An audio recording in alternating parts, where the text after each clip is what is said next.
A bold move has been made by three Sahelian nations, Burkina Faso, Mali, and Niger, as they announce their withdrawal from the International Criminal Court, ICC. These countries, led by military juntas, have labeled the ICC as a neocolonial tool of repression in the hands of imperialism. On Monday, September 22nd, the three nations, which are governed by authoritarian regimes that came to power through coups between 2020 and 2023, made a joint statement declaring their intention to fully assert their sovereignty.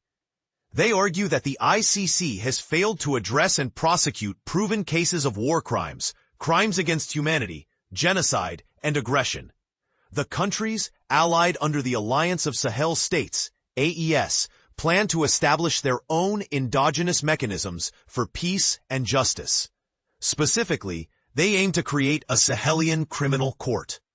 However, the withdrawal process takes effect only a year after the official submission of the withdrawal request to the United Nations UN Secretariat.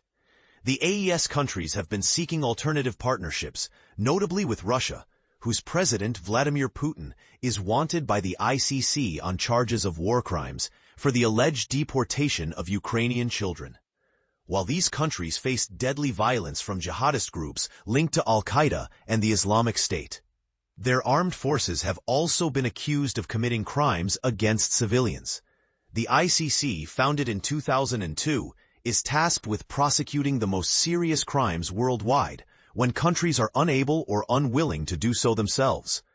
It currently has 125 member states, excluding notable non-members like the United States, Russia, Israel, China, and Myanmar. Hungary also withdrew earlier this year in response to an arrest warrant issued for Israeli leader Benjamin Netanyahu.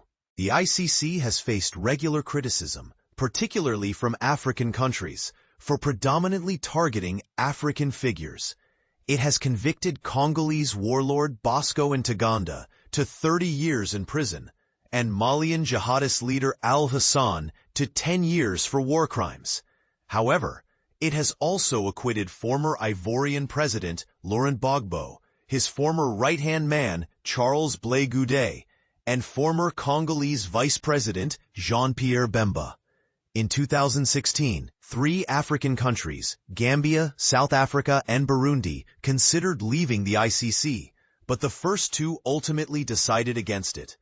In September, the ICC indicted former Philippine President Rodrigo Duterte for crimes against humanity.